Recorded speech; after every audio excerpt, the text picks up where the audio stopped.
ask a question? Or we're on. Oh, we're live. There's a little glimpse behind the scenes I was there. waiting for like a thumbs up and I didn't see it. Hi guys, we're live. Hey. Welcome, you guys. First of all, I just want to say I'm so excited to be back with all of you post having a baby. Yes. So yeah, super excited. We have Lindsey Rose today, and she is a senior editor at Grand Central Publishing, where she began her career in 2011. Lindsey has worked with numerous best-selling authors, including, and I know I'm going to butcher a lot of these names, so I'm just going to say you've worked with a lot of awesome authors, including the book that was in our box this month. And we're so excited to have you, Lindsey. We've got a ton of awesome questions for you, and I know that all of the Scribblers are super excited. So I guess we're just going to jump right on in. Thanks. Hi, everyone. Hi. We're so happy to have you.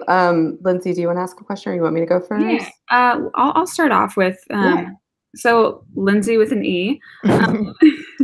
We have a mix of writers here. We've got lots that are new to the industry, and then we have lots that have been around for a while at this point.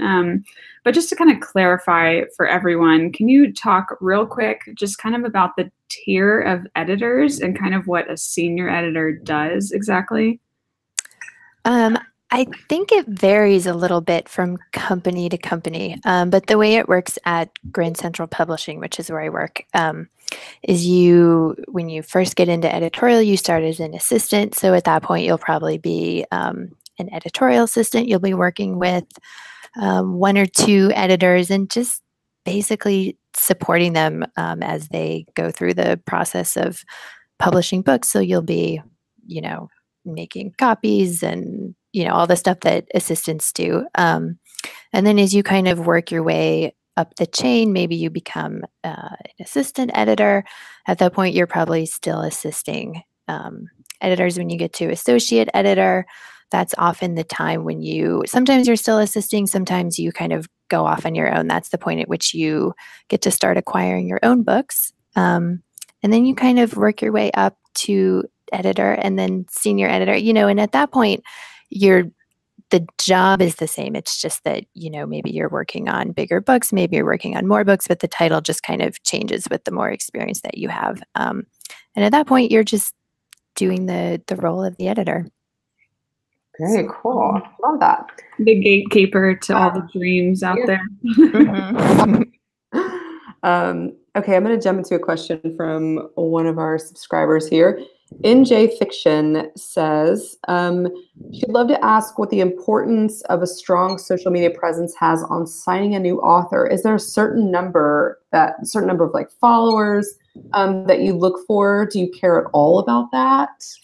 So I work primarily on fiction, and on the fiction side, I don't want to say we don't care about social media. That's certainly great if an author has, comes to us with a lot of followers and a social media presence.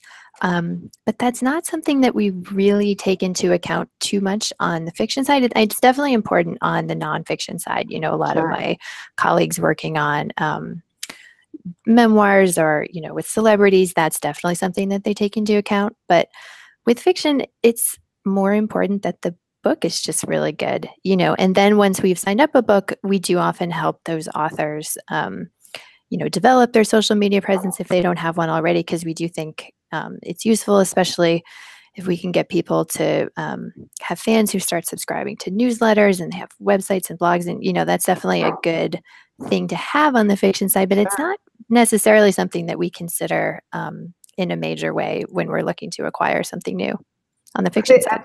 Could it ever balance? I mean, could it ever shift the decision if like the team is really on like a line and they're like, we can't quite decide whether to acquire this novel or whether it'll sell well, but they have not a huge platform, but like a decent platform, and they seem like they have marketing savvy. Like, could that, or is it really just nonfiction that kind of? It's certainly not a bad thing if a fiction author comes to us with a great platform.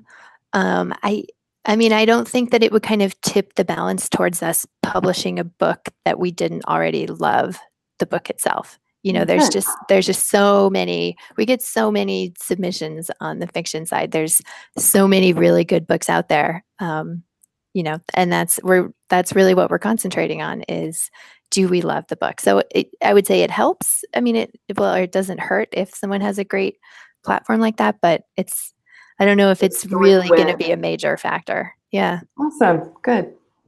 I've seen one that's actually come in twice now. Let's see, Aaron George asked this. What horror tropes do you see making a comeback? What's being looked at in the dark literature market right now? And then someone else was asking just kind of what tropes are making a comeback. Mm-hmm. I'm not really an expert on the horror side of things. I will say that I do a lot of psychological suspense, and we do see some horror elements coming in that way. I think with the books that are really breaking out in the suspense marketplace in a big way, there's certainly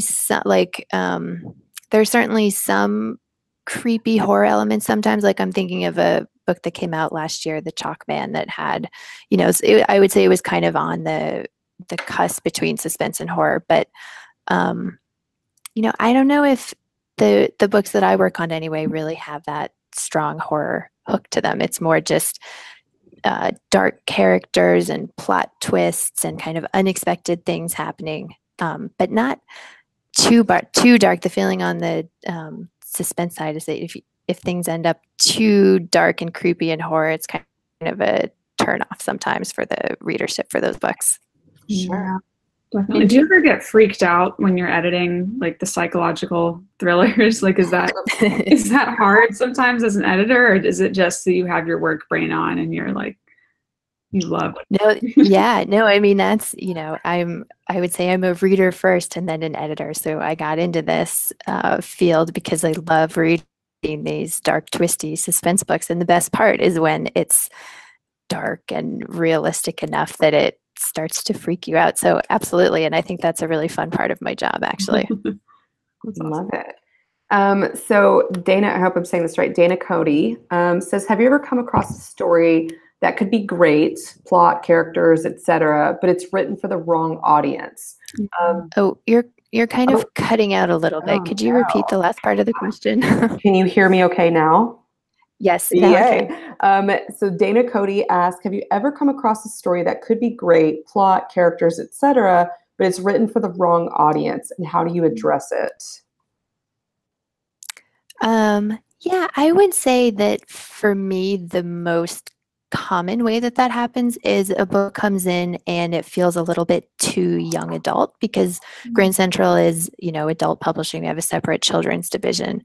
And so we try to, really focus on books that appeal to adults. And if it has more of a young adult teenager angle, then we'll pass it on to our children's division. So that sometimes happens where there's something that, maybe the characters are a little younger, and it'll just feel like not the right audience for the list that we publish. And there's two directions we can go. If it really feels young adult, but it's a really good book, we would pass it along to an editor in the children's department. Or if the author wants to make it into an adult book and it was something that I thought had potential, I would probably have a conversation with that agent and say, here's what I love about the book, but here's why it feels a little young to me. And, if the author wants to revise, here's maybe what I would suggest.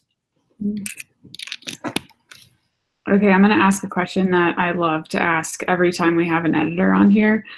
What is the one book that got away from you that you wanted to acquire and, you're still kicking yourself or wishing that you'd been able to get your hands on? Well, I will say we saw The Woman in the Window. Oh my gosh. When that came in on submission. And it got a lot of bids, and unfortunately we didn't win that one, but if only. That's so awesome. I want that book. Can you guys hear me? Yes. You're good. Oh yes, my gosh. yeah. Sorry, I just feel like I jumped in there all of a sudden. I don't know what happened to my headphones. Okay, let's see. Oh my gosh, I wish I got that book. Sorry, Liz, you ask another question. My head just went like out the window. Okay. So it's November, obviously, NaNoWriMo time. So as an editor, what's your best advice for all the writers that are out there once they're done writing their Nano novel this month, like to get it polished and submission ready? What's like the number one thing or a couple top things that they can do to make sure that it's actually ready to go? Mm-hmm. Well, I think the best thing you can do as soon as you finish the novel is put it in a drawer and forget about it for a couple months. Because what that does for you is it lets you kind of forget about it so that you can then pick it up again a couple months later and get a fresh look at it. And you can kind of try to read it as if you're someone else reading it. And I think it really helps give you some new perspective on, what the strengths and weaknesses might be. And it really helps you figure out what you can do to improve it before it's ready to submit to an agent. Awesome. Yeah. Great. So I do that too. Yeah. It's so hard to do that. It's so hard to put it in a drawer. Oh my gosh. So Erin wants to ask, and I love this, for dark psychological thrillers, do you like first person or third person better? Or do you have a preference? I think it can work either way. I think it really just depends on the particular book. I wouldn't say that I have a preference. I think either way can be a good choice. Awesome. What do you feel like kind of like the pros are of doing like a first person? And what are the pros of like the third person? I guess third, you can kind of see everybody's perspective, and like first person, I guess you would maybe feel the fear. I love that I'm asking this question for you. Answering it. No, I completely agree with you. I think part of the reason that, there are a lot of books in this genre in particular written in first person is because it really helps you get inside that person's head.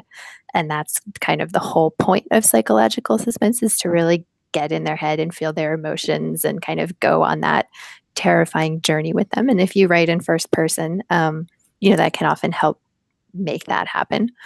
Sure. On the other hand, in the third person, you can also give information to the reader in a different way, because you can tell them things that your main character wouldn't necessarily know. You can write from different perspectives. You can have observations that you wouldn't get to put in there if you were only in the person's head. So, I think it can work either way. Depends on your book. Awesome. Love that. Here's one that came in from Rachel B. And I actually am interested to hear what you have to say about this. She says, is there any way to combat or improve from this is a subjective industry feedback? Agents reject manuscripts for this reason, but as an author, I'm not really sure how to use this feedback if I can. Oh, that's a great question. I remember the querying stage for both Tori and I, you get that response all the time, but as an author, you're like, well, how does that help me? So anything you can speak to that? Yeah, well, I think you should just take it at face value. It's really true, because what you want in an agent and then an editor is someone who just really falls in love with your book. Mm-hmm. But it is subjective, and not everyone's going to love the same thing. And I think, the flip side, the positive side of that is they're not necessarily saying, your book is awful and I hated it. They're just saying, it was really good, but it just wasn't for me. And I think you can look at that in a positive way and say, okay, well, it wasn't for this agent, but there's all these other agents out there who might still love it. And I think you just keep submitting it and find that person who really gets your book and loves it as much as you do. Yep. Fortunately and unfortunately, that is so true. I know.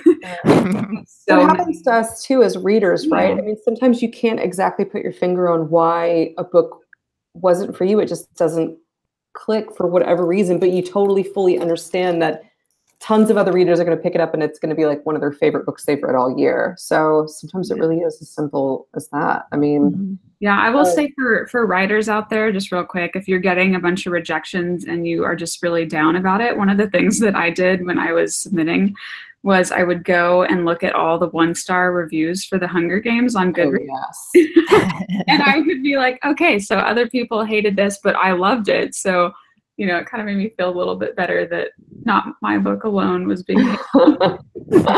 I love that. Okay, I have a question from Ellie Burke.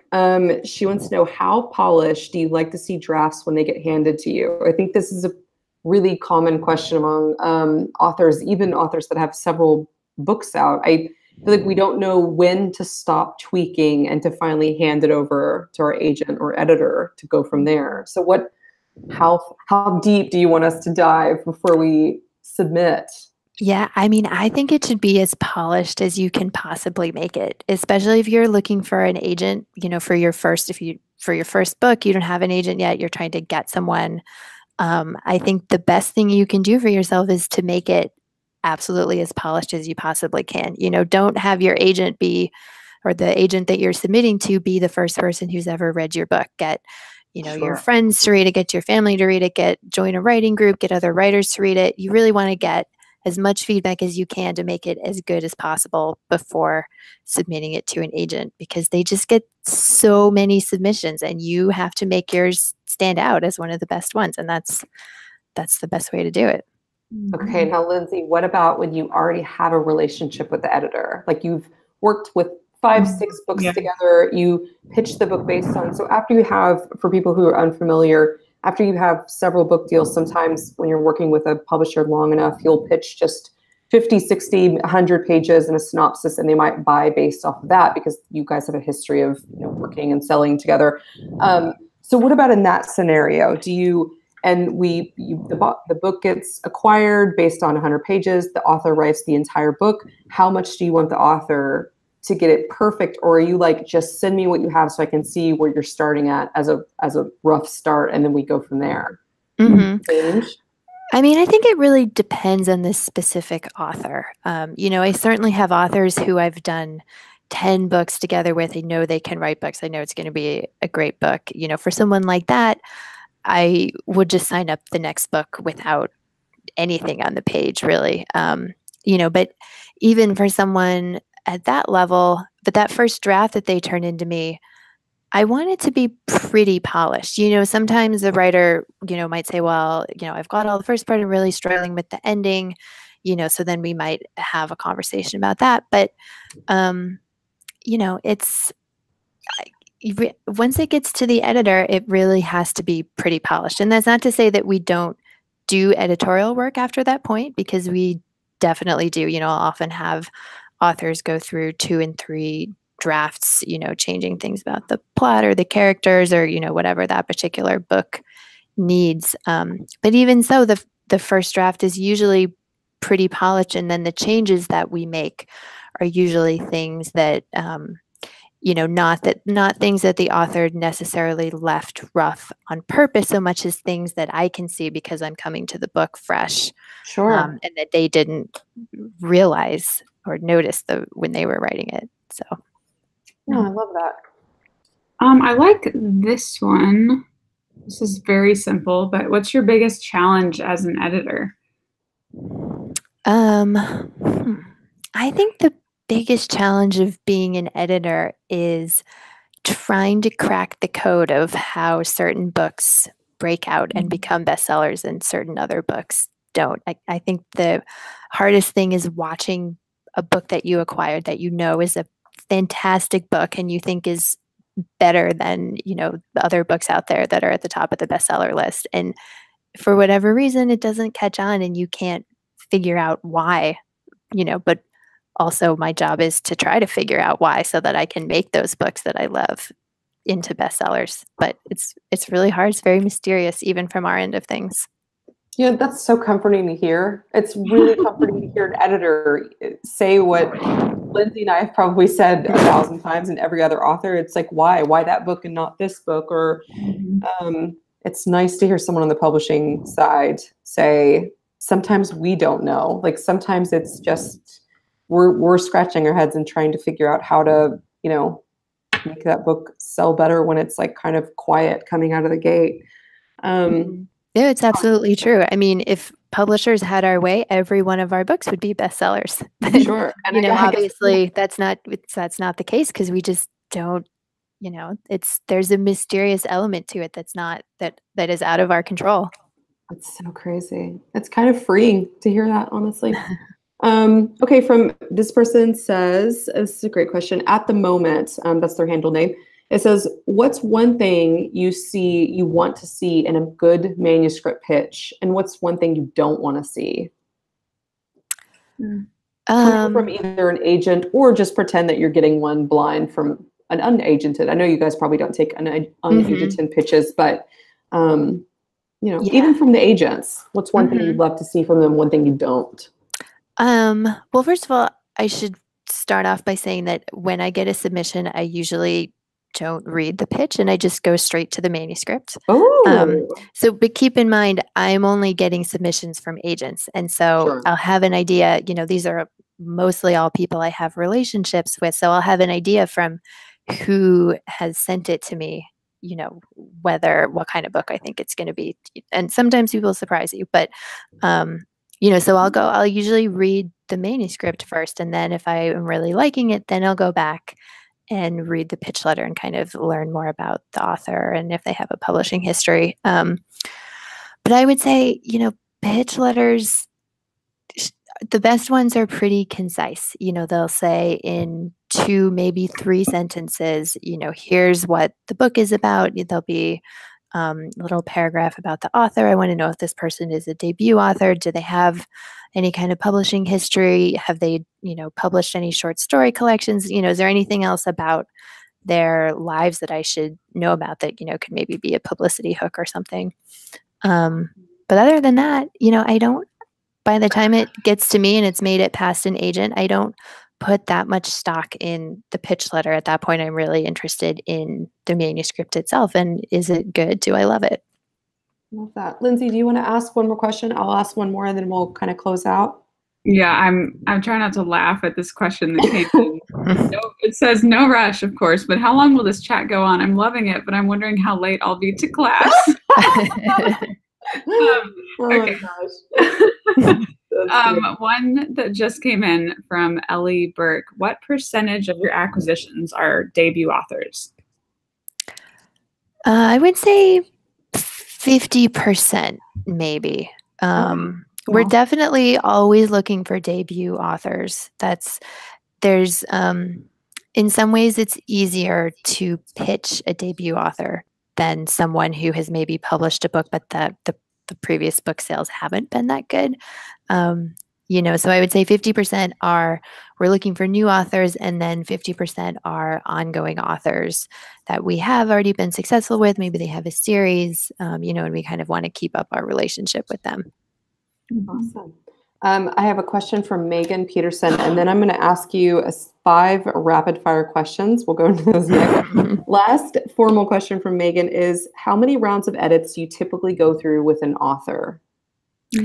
It really depends on the author and the book. I have authors who just turn in really polished manuscripts, and I'll just do maybe 1 round of line edits, and that's really all the book needs. Whoa. And I have other authors who will go through 4 rounds of really in-depth edits and really tear the book apart and put it back together again. And it just really varies, depends on what the book needs. Do you judge the authors that need more rounds of revisions? Are you like, you're not nearly as good a writer as No, you know what? I actually find that those writers are sometimes the most rewarding writers to work with, because you really feel like you made a difference with that book, and your feedback turned it into a much better book than it was before. So it's actually really fun to work with those authors also. Oh, that's good. All that's right. good, because that's me and Tori. Yeah, that's mostly me. Or tear apart, but back together, people.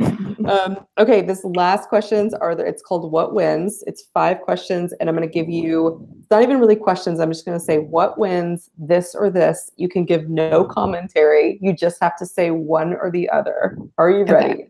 Yes. What wins, Lindsey Rose? Short chapters or long chapters? Short chapters. All right. An author with a huge platform that's difficult to work with, or a nice author with 0 followers? What wins? A nice author. All right.